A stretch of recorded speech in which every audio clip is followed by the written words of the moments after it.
There is a moment, and if you are honest with yourself, you may have already felt it when you realize that the life you spent decades building is beginning to ask less of you, not all at once, quietly. The way light shifts in a room without you noticing until suddenly the corner is dark. Maybe it was the morning you woke up with no particular place to be. Maybe it was the holiday when the table was smaller than it used to be. Maybe it was nothing dramatic at all, just a Tuesday afternoon that stretched longer than you expected. And somewhere in that silence, a thought surfaced that you did not quite know what to do with. What exactly am I holding on to? And why does letting go feel so frightening? Most people, when they think about growing older, imagine loneliness as the central fear, the empty rooms, the quiet phone, the friends who moved away or were lost to time. And yes, that is real. That weight is real. But I want to suggest that underneath loneliness, there is something older and quieter. Something most people never say out loud. It is not the fear of being alone, it is the fear of becoming someone who no longer matters. Someone who no longer contributes. Someone whose hands, which once held everything together, are no longer needed. You have spent a long time being needed, being useful, being the one who managed, organized, showed up, held it all. And now life is asking you to shift, and no one told you what you were supposed to shift into. This is not a video about accepting less, and it is not about pretending that what you are feeling is not real. Buddhist wisdom does not ask you to paste peace over pain. It asks something harder and more honest than that. It asks you to look clearly at what actually holds a life together and to release your grip on everything else. There are 5 things. Not 20, not a list of improvements. 5 things. And when you have them, something settles. Not because the world becomes easier, but because you stop fighting a battle that was never yours to win. I'm glad you're here. This is Quiet Wisdom, a space for the questions that matter most in the quieter chapters of life. Stay with me. 1. The body you still have. You did not think much about your knees when you were 40. That is not a criticism. It is simply true. When the body cooperates, it becomes invisible. A background hum you forget is even running. You got up, you moved through your day, you carried things, you drove. You walked into rooms and out of them without once having to think about what it took to do any of it. And then one morning, something shifts. Maybe it is gradual, a stiffness that takes longer to work out than it used to, a tiredness that arrives earlier in the evening. Maybe it is sharper a fall, a diagnosis, a week in a hospital that reorders everything. Either way, the body steps out of the background and into the foreground, and suddenly you are thinking about your knees. Buddhist teaching has a word for this, Anicca: impermanence. The recognition that nothing material holds its form forever.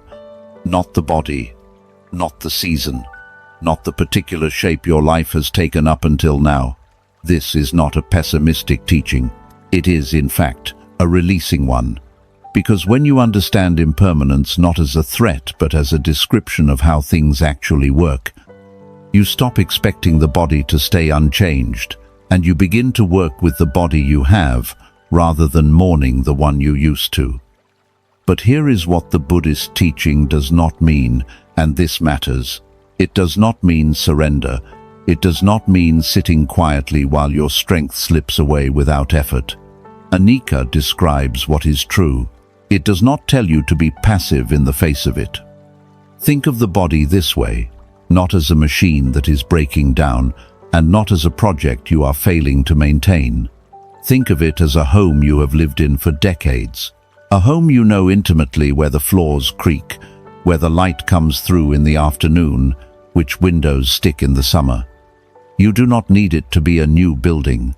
You do not need it to look like someone else's house. You need it to still be yours. Functional enough that you choose what happens inside it. Solid enough that you do not have to ask permission to move through your own rooms. There is a specific kind of loss that does not get talked about enough. It is not the loss of strength exactly.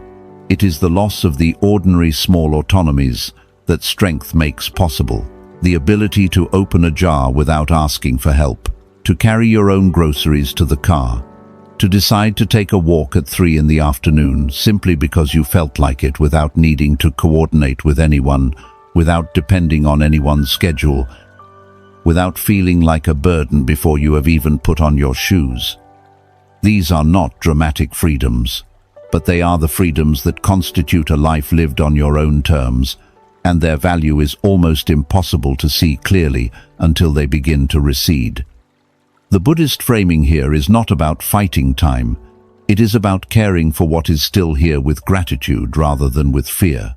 Walking not because you are afraid of what happens if you stop, but because this body has carried you through everything you have lived, and it deserves to be cared for, the way you would care for something that matters. There is no perfection available at any age. There never was. What is available is tending, showing up for the body consistently, quietly, without drama, not to reclaim something lost, but to honor something still present. A body that is cared for is not something you show anyone. It is what keeps you the author of your own mornings. 2.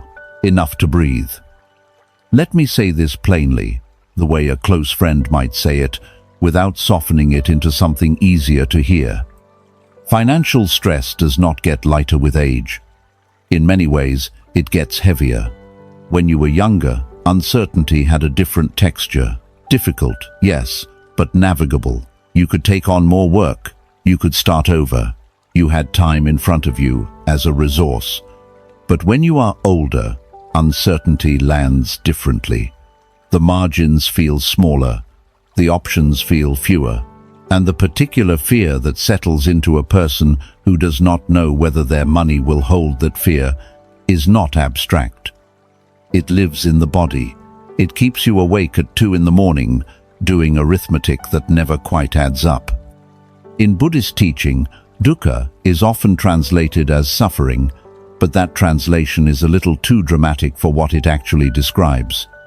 Dukkha is closer to the friction that comes from gripping too tightly, the persistent undercurrent of unease that runs beneath a life that cannot settle, and financial instability creates exactly this. Not always the acute pain of crisis, but the low, continuous hum of worry that prevents the mind from ever fully resting. There is a particular species of financial fear that belongs specifically to this chapter of life. It is not the fear of not having enough luxury. It is not the fear of missing out on things. It is quieter and more specific than that. It is the fear of becoming a burden, of having to call your child and say that you cannot cover something this month, of watching a medical bill arrive and feeling the floor shift slightly under you, of needing help and not being able to ask for it without shame. That fear, the fear of dependence, of losing the quiet dignity of being someone who manages their own affairs, is one of the heaviest things a person can carry. And it does not announce itself loudly. It just sits there, in the background, coloring everything. The teaching here is not about wealth. It is not about accumulation. Buddhist wisdom has very little interest in the size of your bank account. What it is interested in is the quality of your mind, and a mind that is perpetually calculating, perpetually anxious, perpetually braced for the next financial shock, is a mind that cannot be present, cannot rest, cannot receive the small pleasures of an ordinary day because it is too busy scanning for danger. Stability, even modest stability, changes this. Not because money buys happiness. That particular lie has been disproven by enough people who had a great deal of it and were miserable, but because predictability quiets the scanning. When you know that next month is covered, the mind has permission to be here now, to notice the afternoon light, to sit with a cup of tea without the arithmetic starting up again underneath it. This is why building something steady, not large, but dependable is not a material goal. It is a condition for peace.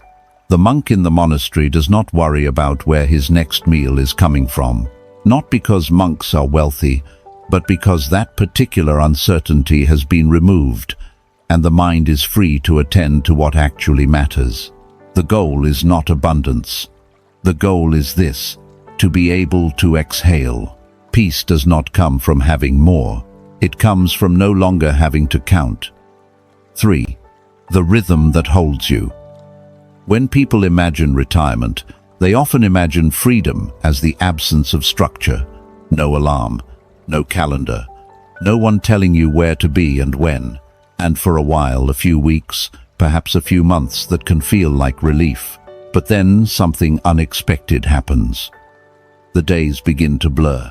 Monday feels like Saturday. Morning slides into afternoon without anything distinguishing one from the other. And beneath that blurring, a quiet disorientation sets in. Not depression, exactly. Not sadness. Something more like the feeling of drifting, of being unmoored from time in a way that was supposed to feel like freedom, but instead feels like being slightly lost inside your own hours. This is not a personal failing. It is not weakness.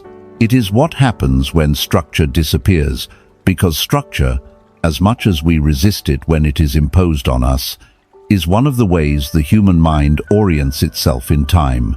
Take it away entirely, and the mind does not know where it is. It begins to loop, to ruminate, to lose its grip on what day it is, and then, more subtly, on what it is doing here. Buddhist teaching offers a concept that speaks directly to this. Wu Wei. It is often translated as effortless action or non-striving, and it gets misunderstood as passivity, as simply going limp and letting things happen. But that is not what it means. Wu Wei is about moving with life rather than against it. Finding the natural current and following it rather than fighting upstream. It is about ease, not absence of movement. A simple daily rhythm is Wu Wei made practical. Not a rigid schedule imposed from the outside, not a checklist to perform for an invisible audience, but a gentle pattern of your own design that gives the day a shape, a beginning, a sense of direction. Something as quiet as rising at a consistent time, moving the body in the morning, sitting with something warm before the world fully starts. A meal at a familiar hour. A walk. A task. A time for stillness. These are not accomplishments. They are not impressive. They are simply the banks of the river. Here is the image. A river does not flow freely because there are no banks. It flows because of the banks. Without them, there is no current, only water spreading in every direction, losing its force, pooling into something stagnant. Your daily rhythm is not the thing that constrains you. It is the thing that makes forward movement possible. And there is something else about routine that does not get said enough. It is not just about organizing your time. It is about stabilizing your emotions. When your day has a shape, your nervous system knows what to expect. There is less ambient anxiety, fewer moments of low-grade lostness. The mind, which can be relentless when given too much unstructured space, settles into the rhythm the way a body settles into a familiar chair. It recognizes where it is. It stops scanning. The mornings you tend to yourself most gently are often the mornings with the simplest structure, not the most productive, not the most eventful, just the ones where there was a shape to the hours, and you moved through it without resistance. And at the end of the day, something in you felt not accomplished, exactly, but continuous, still connected to yourself, still here. That continuity, over time, is what keeps the mind steady. It is not glamorous. It will not make a compelling story to tell anyone, but it is one of the quietest and most reliable forms of self-care available at any age. A routine is not what you do every day. It is what keeps you from losing yourself inside the days. 4. One thread forward. There is a kind of emptiness that is different from loneliness. Loneliness is the ache of wanting connection and not finding it. But this other emptiness, this one is quieter, and in some ways more difficult to name. It is the feeling of waking up and realizing that nothing is waiting for you. Nothing needs you today. Nothing is pulling you forward into the hours. It does not arrive dramatically. It does not announce itself. It comes in the weight of Tuesday mornings that feel exactly like Monday mornings, in afternoons that stretch without any particular direction, in the absence of anything you could honestly say you are looking forward to. And over time, that absence wears something down. Not your mood, exactly. Something more fundamental, your relationship to time itself. The Buddhist teaching of karma is usually misunderstood as a system of reward and punishment. Behave well, receive good things. Behave badly, receive bad things. But the more ancient and honest translation is simpler and more useful than that. Karma is seeds and conditions. Every action plants something. Every morning you step into, something small is planted. The harvest is not guaranteed. The timing is not yours to determine, but the planting that is always available to you. You do not need a grand purpose to plant a seed. You just need to plant one. There is a story, not a documented history, but the kind of story that holds something true about an old man named Kenji, who had tended the same garden for 40 years alongside his wife. When she died, he stopped going outside. Not out of dramatic grief, though the grief was immense. Simply because the garden had been theirs, and alone it felt like visiting somewhere that no longer quite existed. For weeks, he stayed indoors. The garden went unwatered. The plants began to fail. One morning, and he could not have told you why that morning, rather than any other, he noticed from the window that a small persimmon tree they had planted together years ago was dying. Just the one tree, and something in him, not hope, not healing, not any emotion, he could have named something simply practical, moved him to stand up, fill a watering can, and go outside. He watered the tree. It took perhaps 4 minutes. He went back inside. The next morning, he went to check on it. And the morning after that, he was not healed. He had not found meaning. He had not decided that life was worth living with grand philosophical clarity. He had simply found one thing that needed him on a specific morning, and he had answered it. And that one small thread, that 4-minute act of tending, had given him a reason to step outside, to step into the next day, and then the next. Months later, the tree survived, and Kenji had begun tending the rest of the garden again, not because he had resolved his grief, but because the habit of answering a small need had slowly, without drama, drawn him back into his own life. This is what the Buddhist teaching means by seeds and conditions. Kenji did not plant hope. He planted water, and conditions did the rest. The point is not what the reason is. It does not need to be impressive. It does not need to be spiritual. A book you are in the middle of, a plant that needs tending, a walk you take at the same time each morning and have come, without quite deciding to rely on. A grandchild you call on Thursdays, a series you are following, a project with no audience and no deadline that simply interests you. What matters is that it pulls you, that somewhere, in the direction of tomorrow, there is a small thread you are holding onto, not because the thread leads anywhere important, but because having it in your hand means you are still moving forward. The question many people in this chapter of life sit with and do not always say aloud is, what am I for now? The roles that once organized their sense of purpose have changed or ended. The career, the raising of children, the building of something, and when those structures fall away, the question underneath them surfaces, if I am not doing that anymore, who am I? Buddhist wisdom does not answer this question with a replacement role. It gently dissolves the question itself. You are not your function. You never were. A seed does not justify its existence by what it will eventually become. It is enough that it is planted. It is enough that it is tended. You do not need a reason that impresses anyone. You only need one that is enough to carry you through the door. 5. The truth in small numbers. At some point in the later years, the social world changes. Not because you have done anything wrong, not because you have become less interesting or less worthy of company, but simply because time does what time does. People move, relationships fade, some are lost entirely, and the wide circle that once surrounded you begins, quietly and without announcement, to grow smaller. If you measure your life by the number of people in it, this shrinking feels like loss. And it is loss, genuine loss, worth grieving honestly. But something else is happening at the same time. Something that only becomes visible once the noise of the larger circle quiets down. What remains often becomes more real.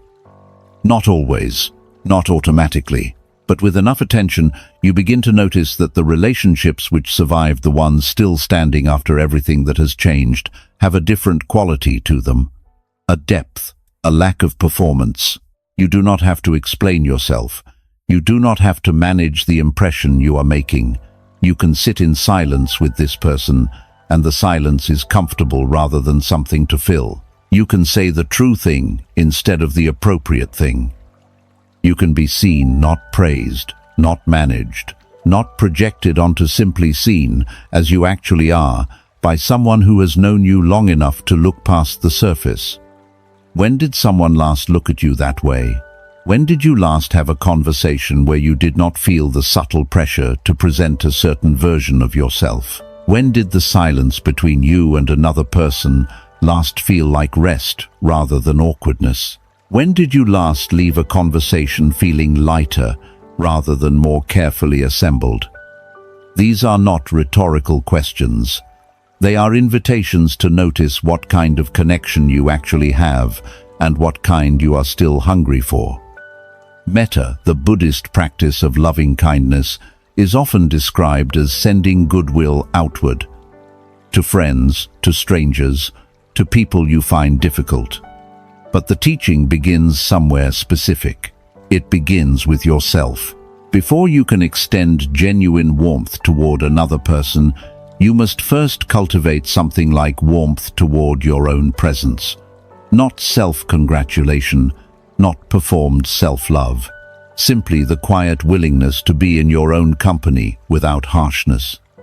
This matters for connection because how you treat yourself inside a relationship shapes what you are able to offer and receive within it.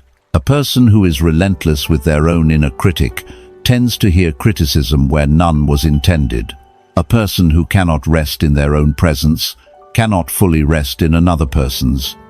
The quality of your inner relationship becomes the floor of your outer ones. And here is something that often surprises people when they finally let themselves believe it. Deep connection does not require constant presence. It does not require daily contact or proximity or shared meals or any of the forms we typically associate with closeness. It requires truth. It requires the sense that when you are with this person, however rarely, however briefly, nothing needs to be hidden. You exist in that company without the work of pretending. One relationship like that carries more weight than a calendar full of pleasant, forgettable interactions. Not because quantity does not matter at all, it does, and loneliness is real, but because what the human heart is actually hungry for is not company. It is recognition, the feeling of being known. One person who truly sees you is worth more than 100 who simply know your name. 6. The longest relationship. Here is something true that most people spend a great deal of energy avoiding. The longest relationship you will ever have is with yourself. Every other relationship, however beloved, however central to your life, had a beginning that you can remember. Your relationship with yourself predates every one of them, and it will continue in some form through every loss, every transition, every night when everyone else has gone home, and it is just you, and the quiet, and whatever your mind decides to do with the silence. This is not a poetic observation. It has direct practical weight, because if that relationship is tense, if your own inner voice is harsh, relentless, critical, restless, then no amount of external company fully compensates for it. You can be in a room full of people who love you and still feel profoundly alone, because the loneliness is not coming from outside, it is coming from inside, from the fact that you have never quite learned to be comfortable with yourself. And for many people in this generation, people who were raised to be useful, to be productive, to earn their place through contribution, solitude was never something you were taught to inhabit. It was something to escape, to fill, to get through. The moment things got quiet, you reached for something: the television, the task, the phone, the drink, the busyness. Anything that filled the space before the space could fill with something uncomfortable. Buddhist teaching identifies this pattern with a concept called upadana, clinging. And one of the things people cling to most fiercely, without realizing they are doing it, is a version of life that is no longer here. A version where you were busier, more needed, more surrounded, where the silence never lasted long enough to become a problem. When that version of life ends, and it always ends, and the silence moves in, the clinging to what was creates a particular kind of suffering. Not because the silence itself is unbearable, but because you are measuring it against something that no longer exists and finding it lacking. The distinction that changes everything is the one between loneliness and solitude. They can look identical from the outside. Both involve being alone, but inside, they are different states entirely. Loneliness is the experience of absence of wanting connection and not having it, of feeling cut off from the world and from yourself. It is a form of pain, and it should be taken seriously as such. Solitude is something else. It is the experience of being in your own company, not as something to endure, but as something that has its own quality, its own texture, its own particular gifts. The writer who chooses to spend mornings alone, not because they have no one, but because in that aloneness something comes through. The elder who sits in the garden in the late afternoon, not passing time but inhabiting it. These are not people who have given up on connection. They are people who have made peace with their own presence and discovered that their own presence, fully inhabited, is not an empty thing. Think of the mind as a room that has never had its windows opened. Not because the outside is dangerous, not because there is no window, simply because the habit of opening it was never formed, because there was always too much noise inside, always another thing to attend to, always a reason to keep moving. And over time, the room becomes stuffy, restless, uncomfortable to spend time in, not because anything is wrong with the room, but because it has never been aired out. Learning to be in your own company, to sit with your own thoughts without immediately flinching away from them, to let feelings move through without having to manage them into something more acceptable. This is the airing out of the room. It does not happen all at once. It is not a dramatic transformation. It is a slow, patient practice of staying, of not immediately reaching for the remote or the phone or the next task the moment the silence starts to ask something of you. This does not mean you have to like solitude immediately. It does not mean you are required to find it beautiful.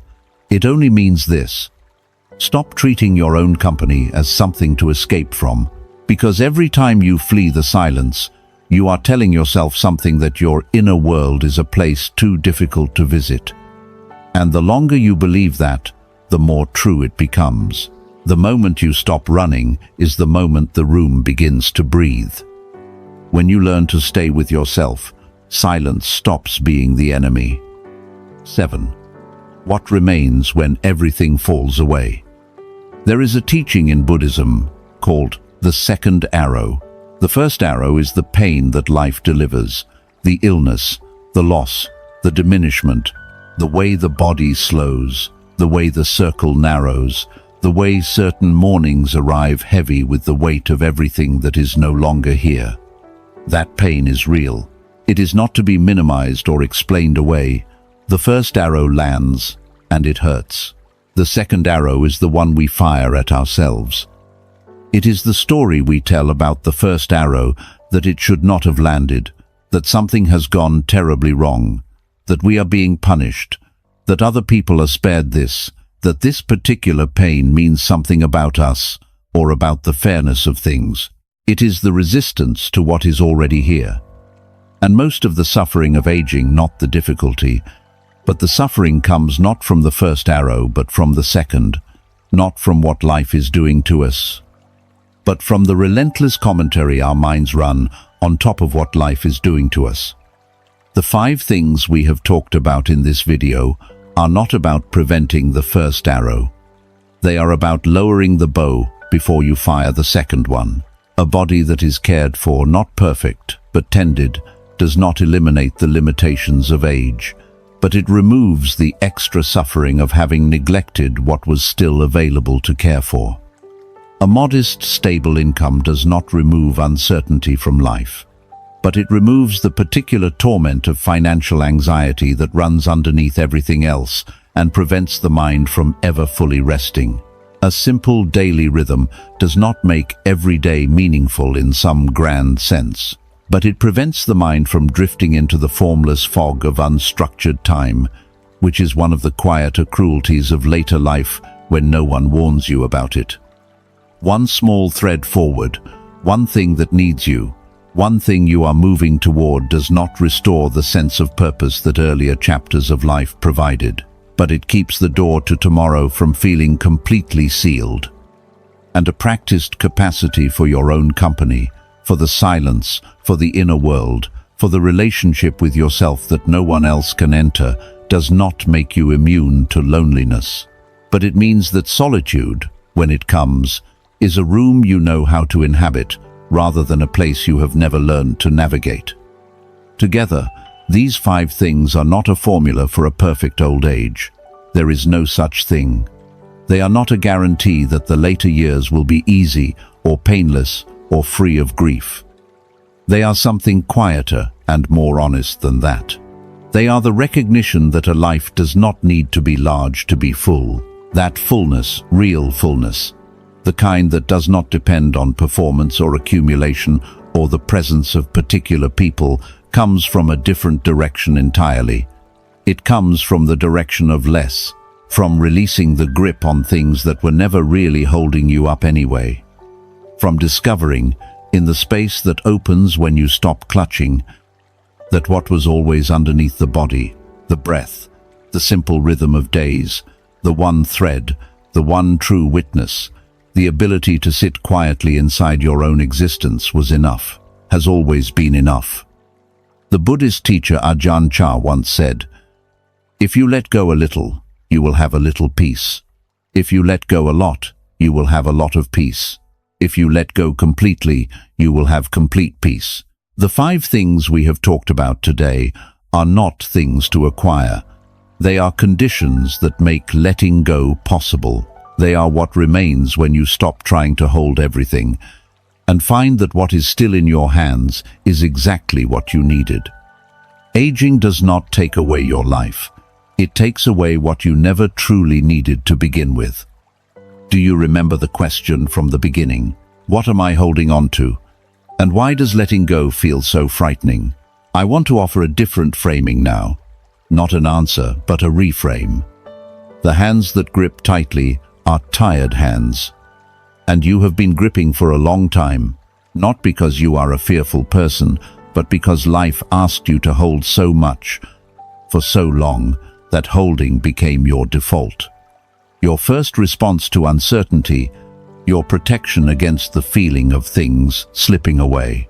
But here is what I want you to sit with. What if nothing is slipping away? What if what feels like loss is actually the beginning of something lighter? Somewhere in the next few days, there will be a moment, probably small, probably unremarkable, when you are simply present in your own life. Maybe a cup of tea in the morning before anything is required of you. Maybe a few minutes outside with no particular destination. Maybe just sitting, actually sitting, not waiting for the next thing, and feeling, beneath all the noise that usually fills those spaces, something quiet and steady and already here. That is the thing the 5 pillars are for. Not to build a better life from the outside in, but to clear enough space that you can finally feel what has been here all along. You are not behind. You have not missed the window. And you do not need to become anyone other than who you are, right now, in this chapter. If something in this video opened a door even slightly, I hope you'll subscribe to Quiet Wisdom. This is the space we have built for exactly these conversations. Hit the like button if something landed. And if someone in your life is carrying something heavy right now, quietly and without much help, share this with them. It might be the thing they needed to hear today. And in the comments, I would love to know, of these 5 things, which one do you feel you already have, and which one feels furthest away right now? I read every comment, I mean that. Take care of yourself. I will see you in the next one.